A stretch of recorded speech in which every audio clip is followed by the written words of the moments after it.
C'est le moment ou jamais les gars, c'est le moment ou jamais de se lancer sur l'investissement immobilier parce qu'effectivement jusqu'à présent on augmentait une flambée des prix du bien immobilier sur le marché.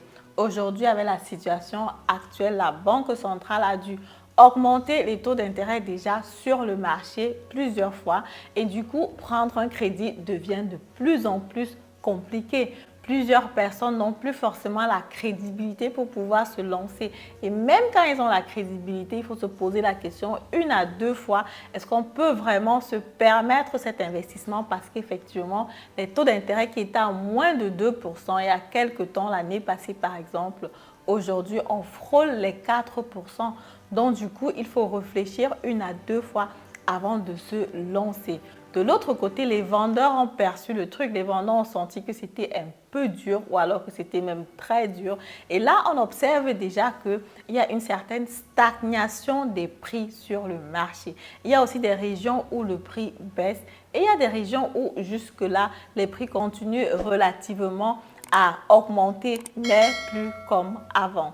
Dans la vidéo d'aujourd'hui, on va évaluer ces différentes villes-là pour que toi, éventuellement, tu puisses savoir où est-ce que tu dois investir dans ce moment de turbulence sur le domaine de l'investissement immobilier. Je te retrouve donc après l'intro.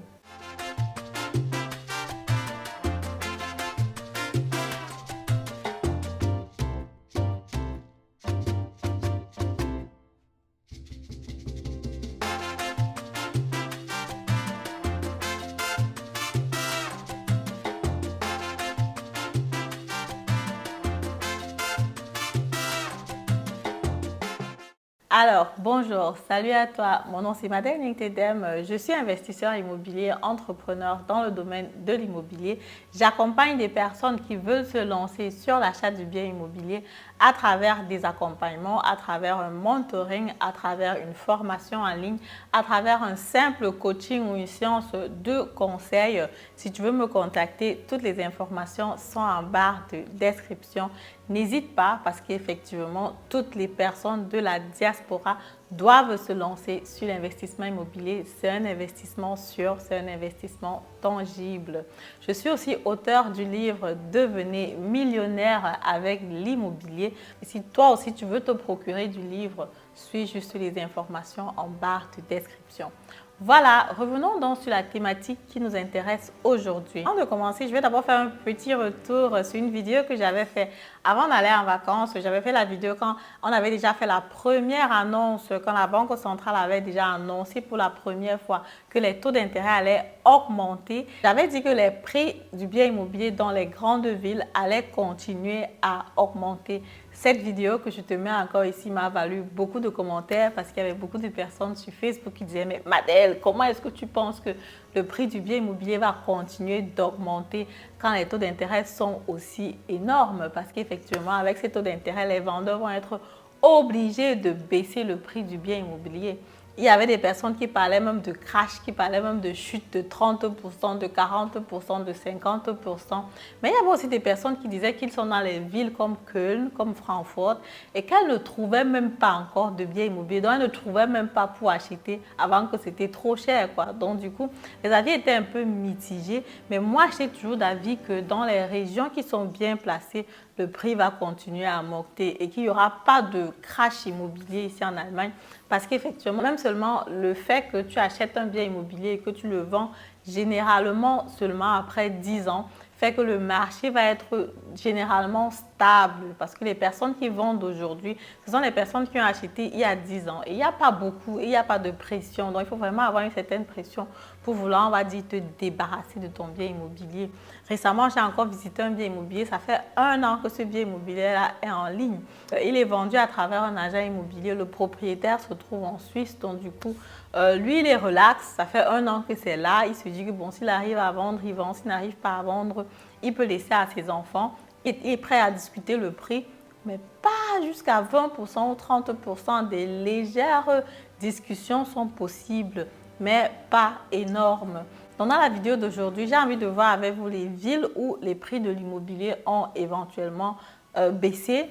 stagner ou alors augmenter. Bon, je n'ai pas inventé ce que je vais partager avec vous aujourd'hui. Je l'ai pris sur le site de ImmoScout que vous connaissez certainement. C'est une plateforme où les personnes achètent et vendent les biens immobiliers. Donc récemment, ils ont fait un article par rapport à ce qu'ils observent sur le marché. Dans la ville de Potsdam et de München, on observe qu'il y a une légère baisse du prix du bien immobilier d'environ 7 à 8%. Dans la ville de Francfort et de Hambourg, on est à environ 4 à 5%. Dans la ville de Stuttgart et de Düsseldorf, on est à environ 2 à 2,5%. Dans la ville de Berlin et dans la ville de Cologne, les prix continuent à augmenter et là, on est à environ 1 à 2% de prise en valeur du bien immobilier. Donc, tu vois donc que les prix du bien immobilier baissent doucement, mais pas vraiment beaucoup comme les personnes avaient pensé au début. Il n'y a pas vraiment de crash immobilier qu'on va dire baisse de 10%, de 20%, de 30%. C'est vraiment juste une légère baisse qu'on observe actuellement sur le marché. Bon, après, le marché de l'immobilier, c'est un marché qui est totalement intransparent et c'est difficile généralement de savoir, OK, à quel prix est-ce que le bien a été exactement vendu ou pas, parce que c'est une négociation qui va se faire après entre le vendeur et l'acheteur. Le vendeur, naturellement, peut baisser le prix même de 30%, même de 20%, mais il faut que toi, l'acheteur, tu puisses le convaincre par rapport à cela. S'il n'est pas prêt à baisser le prix, il ne va pas baisser le prix. Il va garder son prix comme ça. S'il n'a pas une certaine pression, il ne sera pas donc obligé de baisser son prix. Donc à la fin, je pense que ImmoScout regarde généralement juste, OK, quels sont le nombre d'annonces qui ont été fixées, quelles sont les personnes qui ont baissé leur prix et puis naturellement, à partir de là, ils font une analyse et on se rend compte que dans les grandes villes vraiment, où le prix au mètre carré était déjà à 6 000 €, 7 000 €, 8 000 €, les prix ont légèrement baissé, comme je viens de vous expliquer, 7%, 8%, 4%, 5%. Là, on observe quand même une légère baisse parce que ce sont des villes aussi où, il faut le dire, les 3 dernières années, les prix ont augmenté de 40-50% par là. J'ai acheté un bien immobilier à Francfort, par exemple, il y a 4, il y a 5 ans. Aujourd'hui, le bien immobilier a pris énormément en valeur de 40-50% par là. Aujourd'hui, cette réduction donc de 6% ou de 7% qu'on est en train d'observer, imaginons même que jusqu'à l'année prochaine, ça aille à 10%, 20%.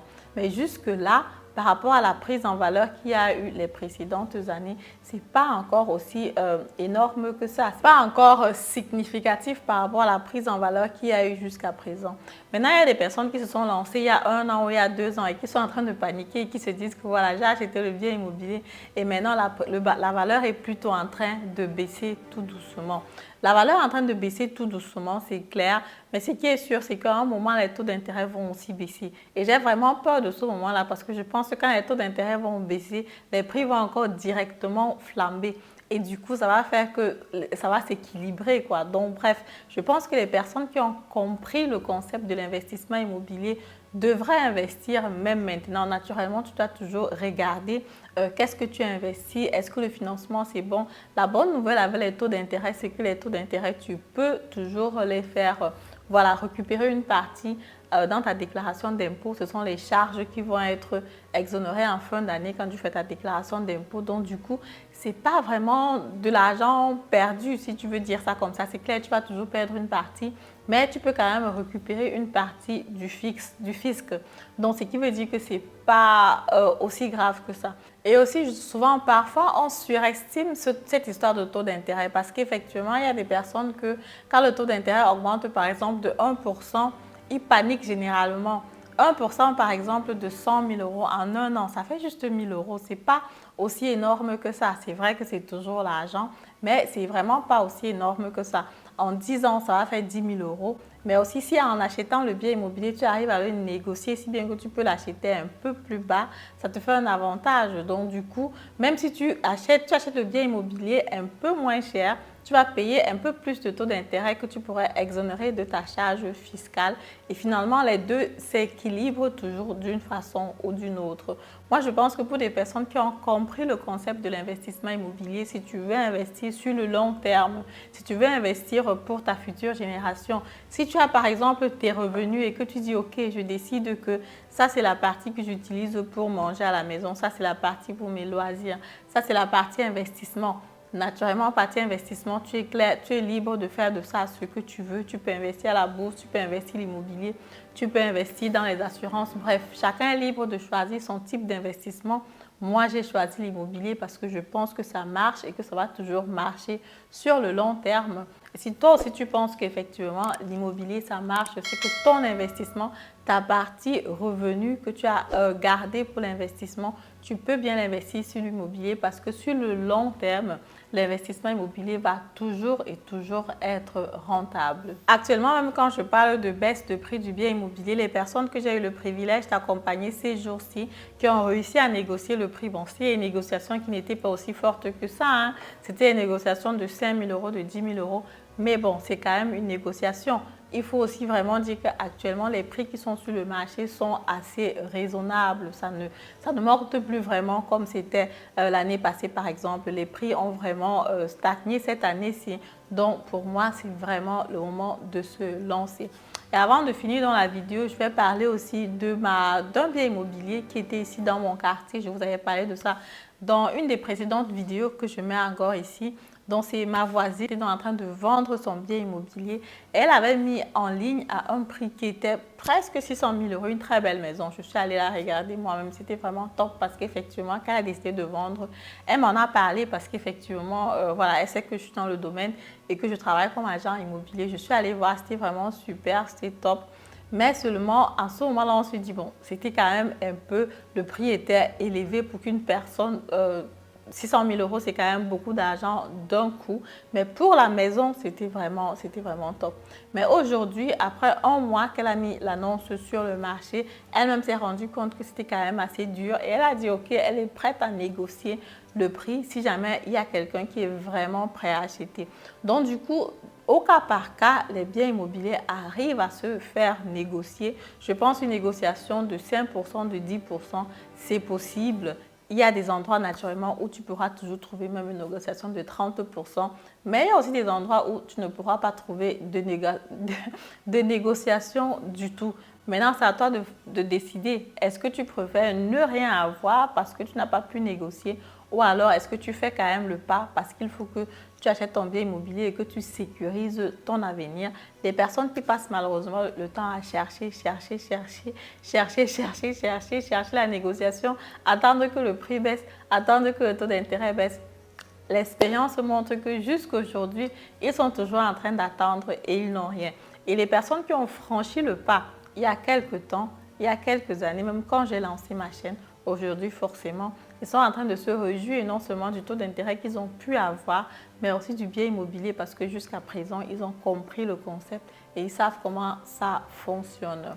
Voilà, c'est donc ce que je voulais partager avec toi dans cette vidéo.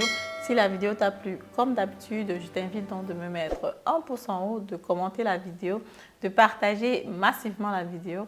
Et on se dit à très bientôt pour la prochaine vidéo. Bisous!